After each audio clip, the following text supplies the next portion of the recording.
And if we break above the Asian session high and we are bullish, we use the Asian to look for moves higher, or the Asian session high to look for moves higher, as this indicates institutional buying and sets the stage for a bullish trend.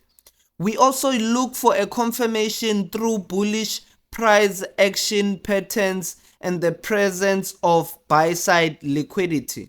And I've already made a video on how to determine your buy-side and sell-side liquidity.